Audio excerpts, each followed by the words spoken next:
right, welcome to another episode of Piecing It Together, the podcast where we take a look at a new movie and try to figure out what movies inspired it. And today on the show, there's a pretty obvious movie that inspired this one, but we'll get into it in the conversation. But we're talking about The Last Voyage of the Demeter, which is based on one individual chapter in the book Dracula by Bram Stoker. And so it's an interesting one to get into, even if we weren't exactly psyched about the movie itself. But joining me for this one is Tatiana Paris, a filmmaker, and we had a great time talking about this. And before we get to that conversation, I do want to remind you all, as always, to make sure you're subscribed to Piecing It Together wherever you listen to podcasts. You could also follow us on social media at PiecingPod and join our Facebook group, Popcorn and Puzzle Pieces, where we continue the conversation about all the movies we talk about here on the show.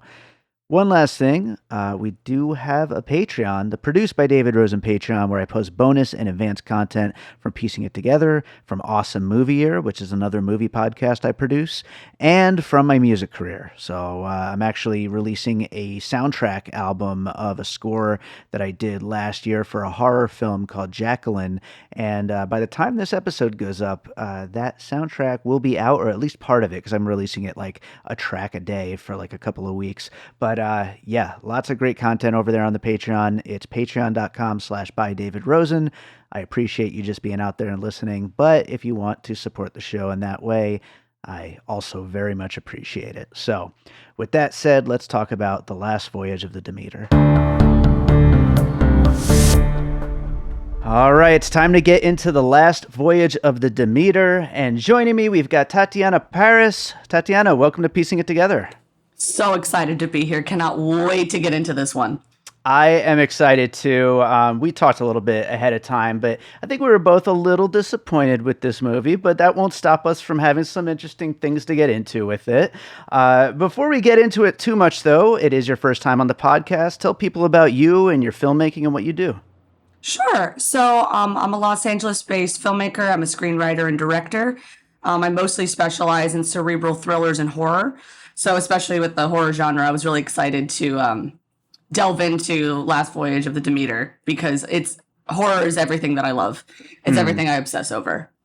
Absolutely. I end up working in a lot of like that, like with my music and whatnot. And so like, definitely I love like this kind of a vibe. And I do think this movie captures that vibe very well. It's just everything else that I feel like it just didn't quite like do too well. It didn't nail any of it. And I think we should start off first of all, before we get into puzzle pieces or anything like that on The Last Voyage of the Demeter. Are you a big Dracula fan specifically?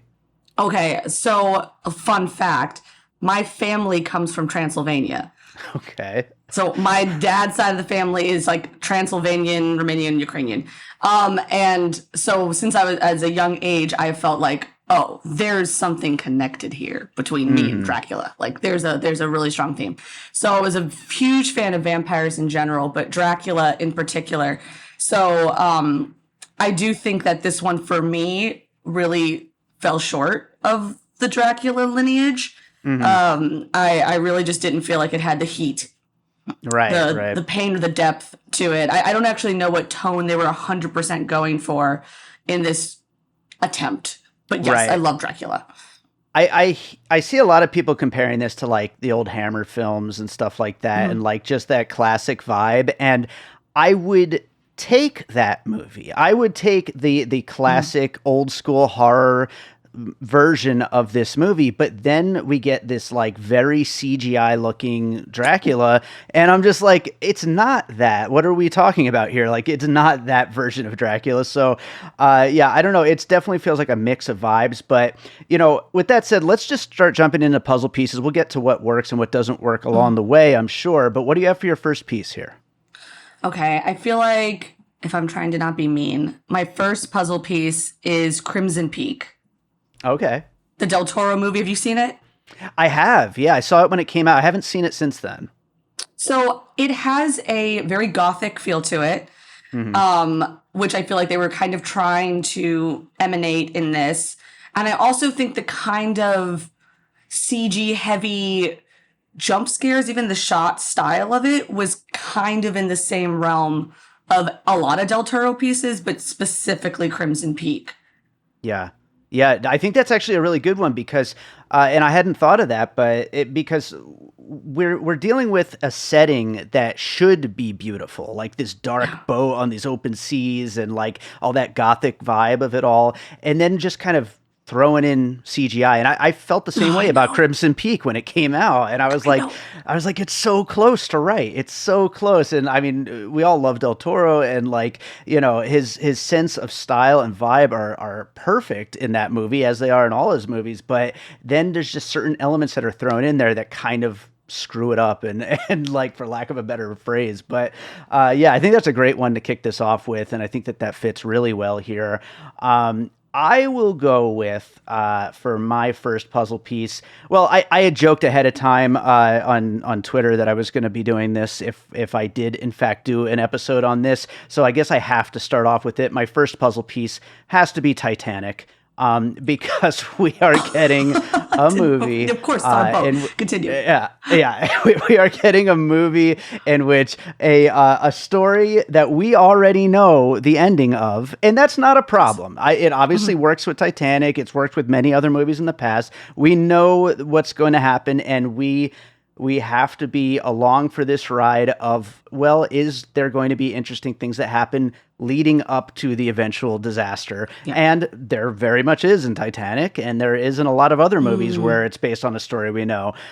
So this being based on this section of this book that everybody knows about, and everybody knows the Dracula mythos and about this boat and its journey. It's an interesting idea, definitely, to set it in this little kind of in-between chapter. It's a question of, can it sustain that? And, you know, depending on whether you like the movie or not, I guess maybe it does. But I think just Titanic, though, is a perfect example of knowing the ending, but being totally cool with the journey anyway. I never, ever would have thought of that, but you're completely on the money. Where I think that Titanic succeeds, in my opinion, is that you care about the character so deeply.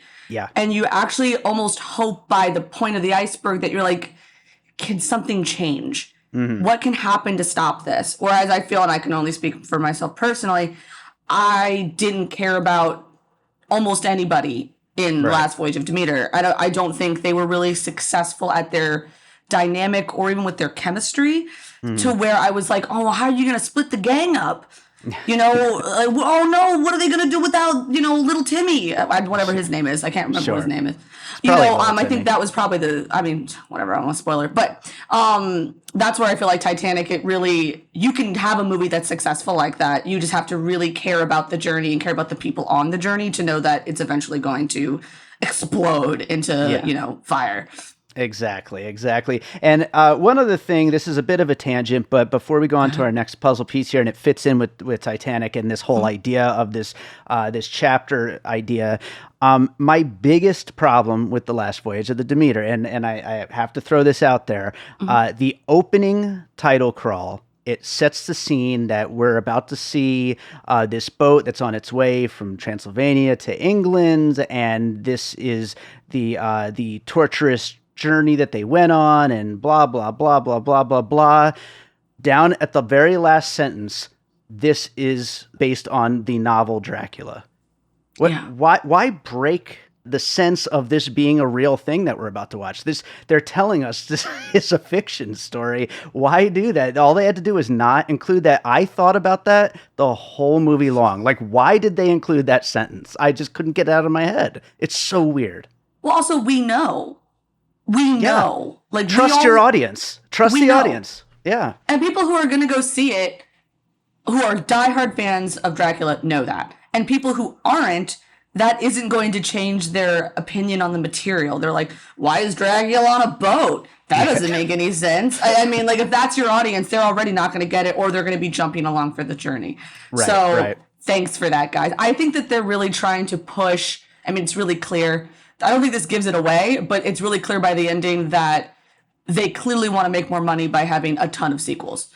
Like that, like, it definitely leads to being like, oh, we're going to have some kind of a, you know, a mystery adventure time where we're going to go after this guy, which I hated deeply. I hated it. But I think that some of that is like, hey, we're on this like lineage tour, get in your head. We have to finish the book of Dracula. Money, money, money.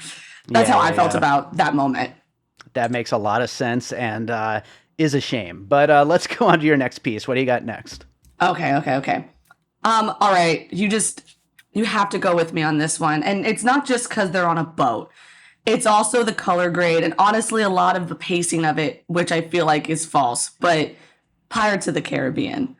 Sure. Is on my list. And really, because when I watched this movie, I mean, obviously it's like a pirate ship and there's like, similar grading and tone. I actually think Pirates of the Caribbean might be a little spookier. Mm-hmm. Like, you gotta think of some of those moments with, I can't remember his name, Barbados? There's some spooky moments in Pirates of the Caribbean. And I think that this film actually felt a lot more adventure-centered than it did like traditional horror. I know there's horror elements without a doubt, and it's a lot more adult, like the graphic nature of it is a lot more adult, whereas, Pirates of the Caribbean is clearly for like preteens, teenagers, like, even kids. Yeah. But there's just I don't know if it's the score, if it's the color grade. I feel like they could have been a bit grainier and a bit darker in tone to really sell this mood. Personally, on the ship, but so I felt like it had a very adventure, almost young adult feel to it, the way that Pirates of the Caribbean does.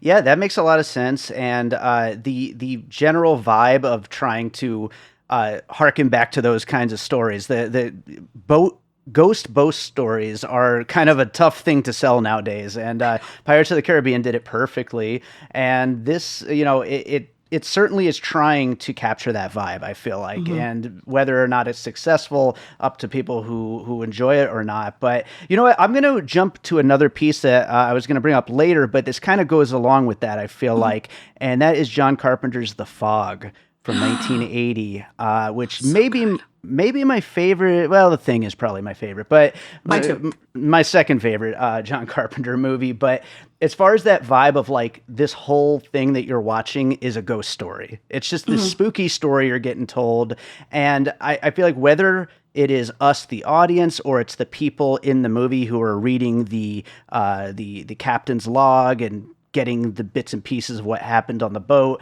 regardless of how you look at it, this whole thing is just this spooky story of something bad that happened on a boat. And that's the vibe you get from John Carpenter's The Fog, is that it's like this sleepy little town on the coast and some creepy shit went down.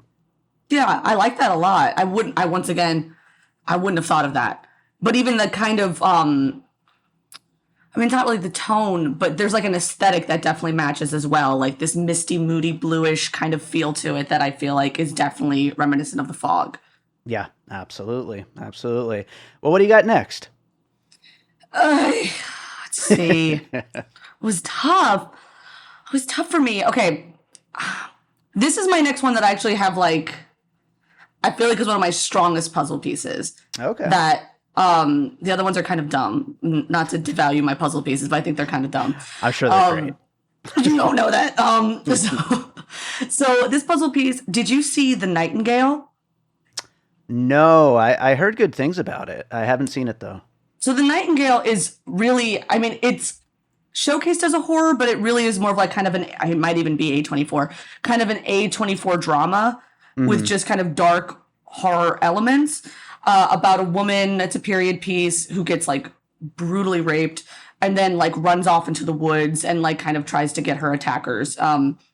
But this kind of moody, dark vibe mixed with this like female heroine, I really felt like when I watched, I don't remember her name in this movie. What was her name? The only woman. Yeah, Anna. Anna, loved her. Honestly, I think to me, I wish this movie was exclusively from her perspective. Yeah. Like, what a different take if we just kind of saw her having to crawl into this place and she is this servant to this creature in order for the rest of her people to survive. What an interesting take. And instead, I'm so mean. We got this just overall kind of thrown together. Like, okay, yeah, get to it. I know Dracula's on this boat. Like, just come on, let's get to Dracula. I just thought she was really interesting.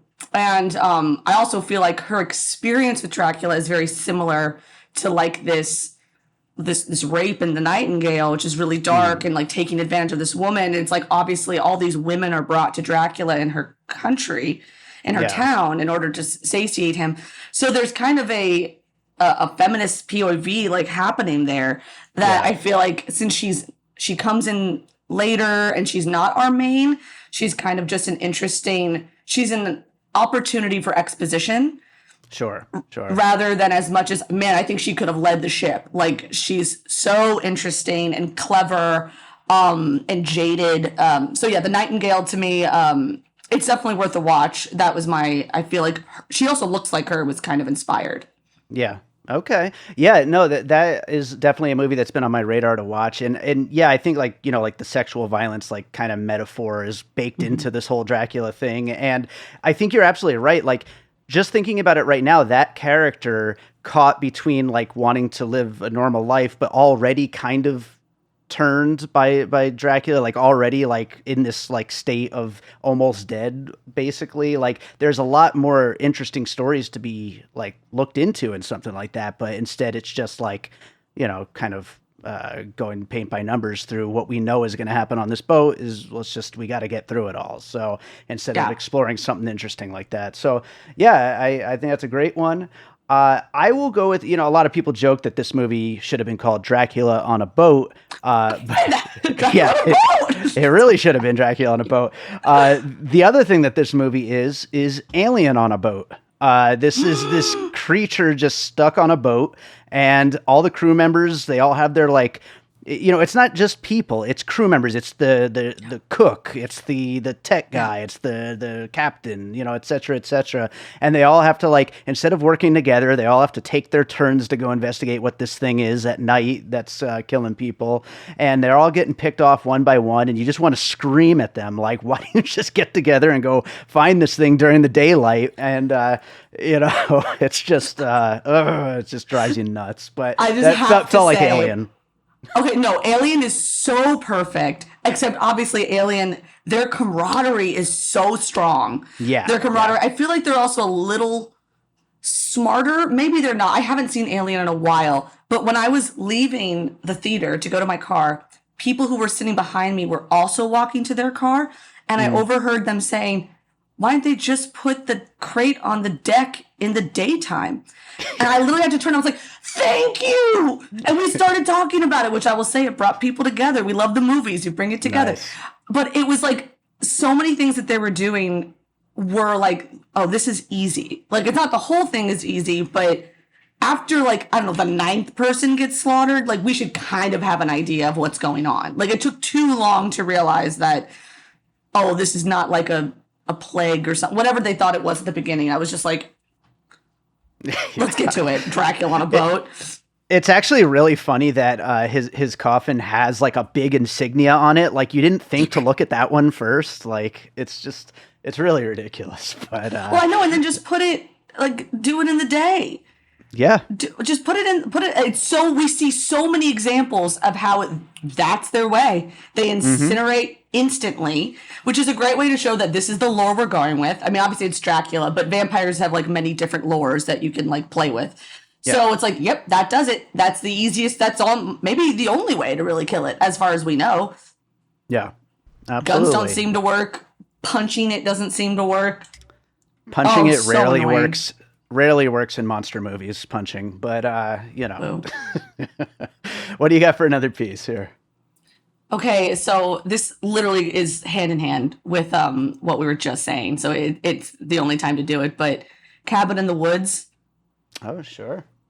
To me, it's because like I feel like I know that they're like grown men who are like trying their best on this boat, but to me they all look like teenagers being like, how do we defeat this thing? Like, like it's almost comical at how bad they are at like the steps to do. I'll say obviously Joss Whedon's Cabin in the Woods, it's a lot more meta. Like it's self-aware of how, like, because it's making fun of all those movies. But I think like the CG level mixed with the kind of like these buffoons on a boat were like, yeah, this to me feels like a couple of teenagers in a cabin, Right. Like, what do we do next? What do I do next? Yeah, and I think that goes back to what I was saying earlier about how this was definitely trying to get that like old school horror vibe, Yeah. except for the CGI kind of throws CGI. that off, and it's just like if it had stuck the landing with like actually filming it like an old school horror movie, like it maybe would have been able to.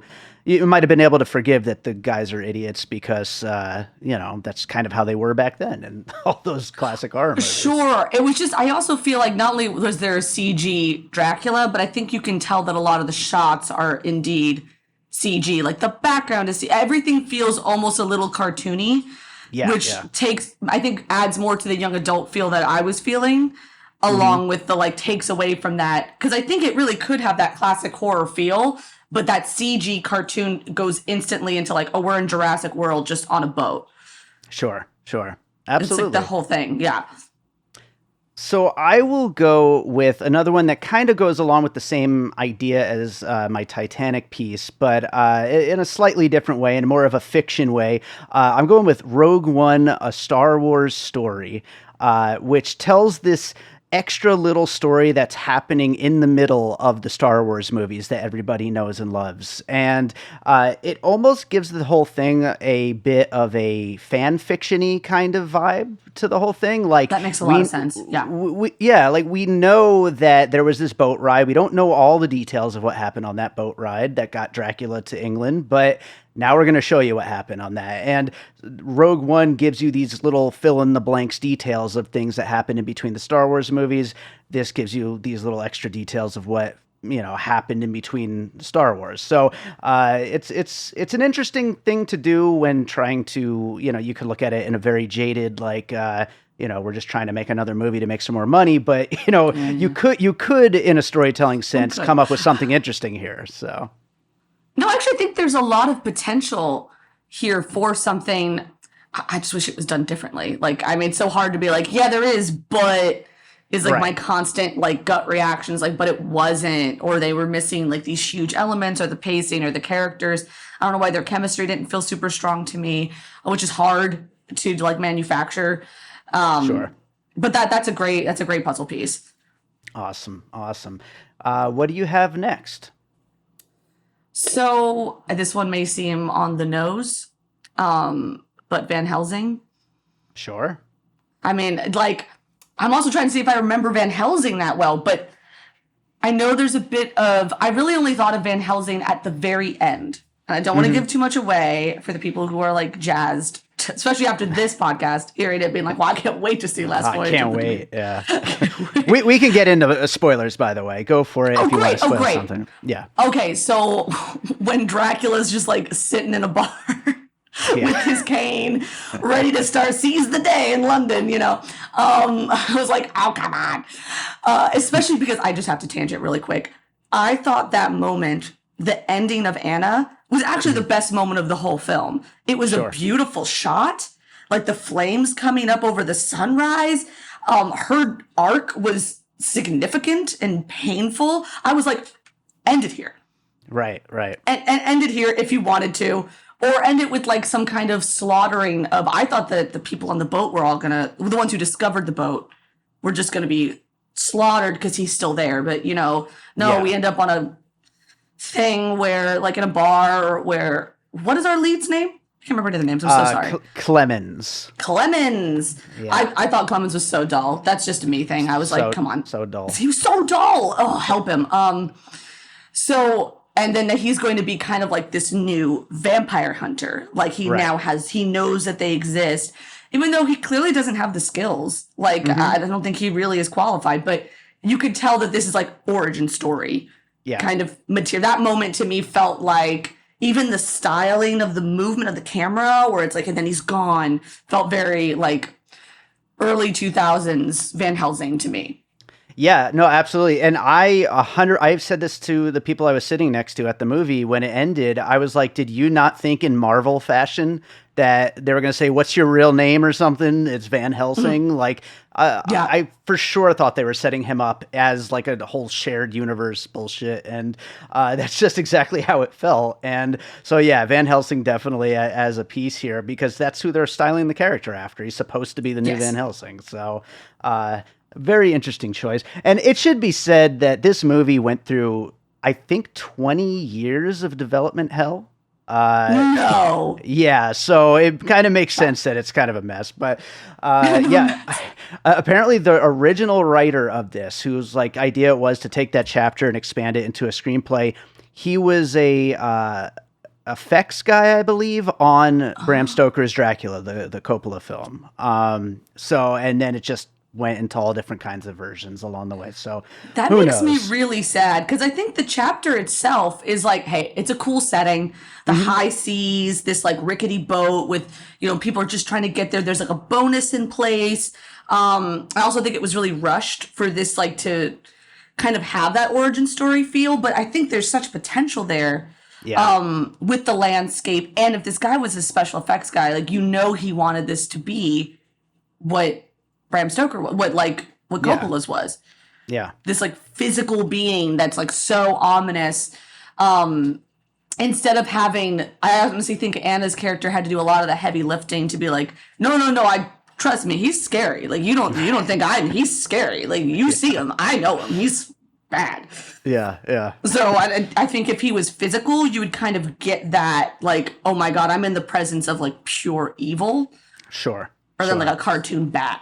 Exactly, that flies at the screen every like 20 minutes. So, so my final puzzle piece, it isn't so much a puzzle piece because it came out this year, so it would be too new to actually have been an inspiration. But I feel like it's a movie that does this kind of story better, and it's a Korean film called Project Wolf Hunting. Have you seen this? No, I love Korean horror movies. So while you're telling me this, I'm going to make a note because I love it. Okay, Project Wolf. Project Wolf Hunting. It is insane, and I won't spoil what happens because like there's a lot of secrets to it, but let's just say that there's something on the boat in a box full of dirt, and everybody on that boat is in trouble. Let's say that. So, I'm so excited. Honestly, Korea just does horror in a totally different way. I'm always impressed by their take and their style on it. So hell yes, I can't wait. I want to hear what you think of it once you get to it, but do you have any other pieces that you want to bring up? Okay, my other piece is stupid. Like, it's going to be really dumb. I love stupid pieces. You're not even ready. I mean, and it's also, I feel like all my pieces are inadvertently just like digs. It's like I chose a piece that is somehow like a backhand to them. It's all so mean-spirited. It's not meant to be, but it's just how I feel. Are you about to say Morpheus? No, I haven't even seen Morpheus. I'm dying to see Morpheus. Oh, it probably is like Morpheus. I was going to say I don't know when this came out. I think it was in the early 2000s, but the Eddie Murphy Haunted Mansion. Okay.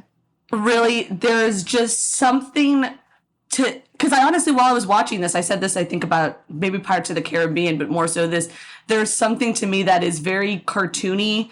And their horror feels very young adult. Mm-hmm. Like as if like, hey, I know there's gore, so that takes us out of that realm. But if you took out like a lot of the detail of the blood, sure, that would be something that like a 12-year-old would go and see and be like, that was really scary. Like that kind of goosebumpsy haunted mansion vibe. So, and even the kind of gothicness of obviously Haunted Mansion still has a little bit more of that color grade and that tone and that stylized. So yeah, Haunted Mansion is my final piece. I love it. Yeah, no, that's a good one to include. I think it goes really well with Pirates of the Caribbean, which you brought up earlier. Mm-hmm. It goes with The Fog puzzle piece, which also has that kind of just spookiness to it. So, that's a fun one to include. I've never actually seen that version of the Haunted Mansion. I haven't seen the new one either, but one of these days I haven't seen the new one either, but the Eddie Murphy one, from my memory as an actual child, very good. Nice. And that's who it's for, so why not?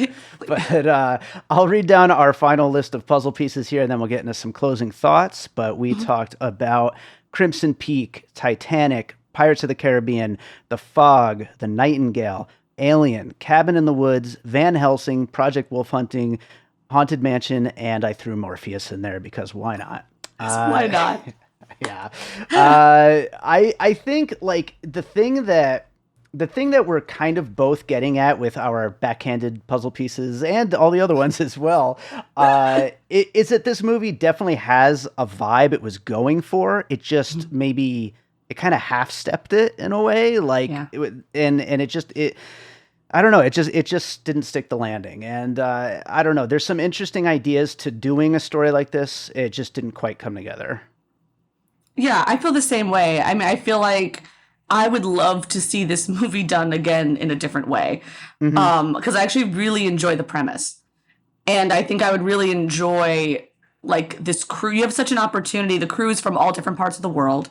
You know, like they really are kind of like the misfit toys of a crew, which I think can actually work in a way. But maybe for this, since they were all kind of joining this crew, it felt like they don't have years of history. The only people who do is like the captain and the little boy. Sure.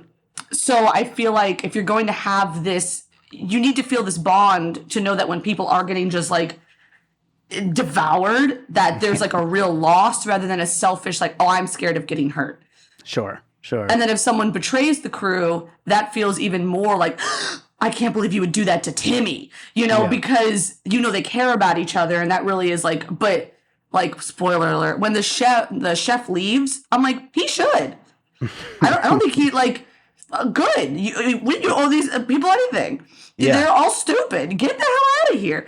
And I think that moment is like a moment of, in like classic cinema, if someone is selfish in nature and a bad person is doing that, they're always punished.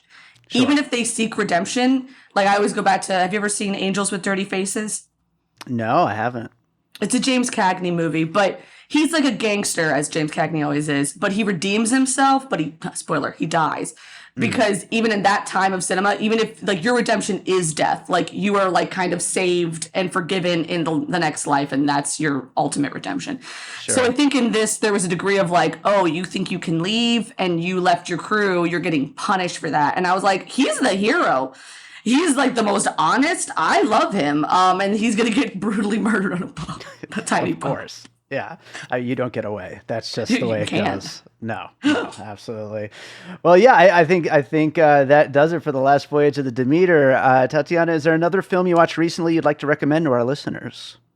Ooh, let me see. The Meg 2. Yes. Incredible cinema. Honestly, it was a lot of fun. I feel like there's no shame in those movies if they know exactly what they are. Mm-hmm. And I had a great time. First hour, could have taken or leaving it. The last hour of the Meg 2, stay tuned. Yes. Nothing but mania. It's so funny. I actually just recorded my episode on the Meg 2 this morning. It's so good. It's such a great movie. I can't wait to listen to it. Tatiana, tell people where they can find you and your films. Oh, you can find me at Tatiana Paris, Tatiana Paris, like the city in France. And you can follow my movie, Ew Movie, EW movie, like Ew movie. It's a horror thriller. I'm really looking forward to it. Your stills that you've posted and stuff on Instagram, they look amazing. And I'm excited to check it out once it comes out. I can't wait for it to come out and to get it all settled. So thank you so much for having me on. Absolutely. And hopefully we'll get you back again sometime. For sure.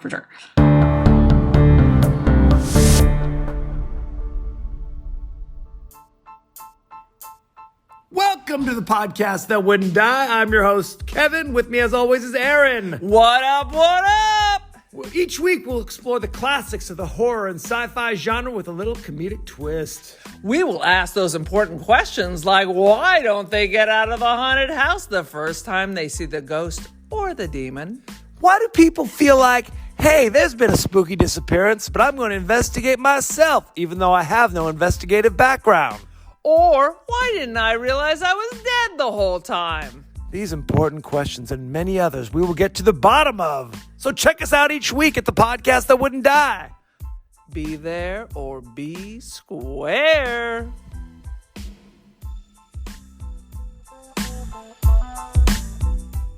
All right, so I hope you enjoyed that conversation about the Last Voyage of the Demeter. Thanks to Tatiana for joining me on that one, and thank you to all of you for listening. If you're enjoying piecing it together, of course, make sure you're subscribed wherever it is that you're listening.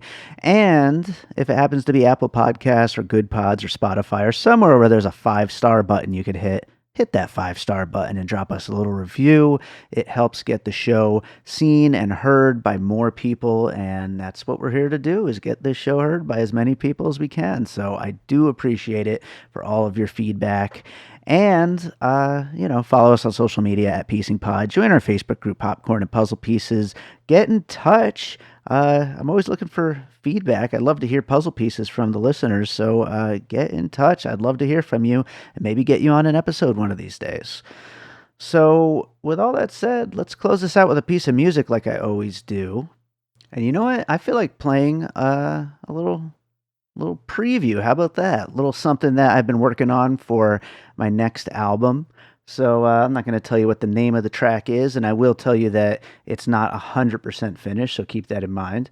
But why not? Let's preview a really cool, dark piece of music to go along. I think Dracula would like this track. So this will be on my next album, so keep an eye out for more news on what I've got coming next year. But I hope you enjoy it, and we'll be back with more Piecing It Together real soon.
An All Points West production, produced by David Rosen in Las Vegas.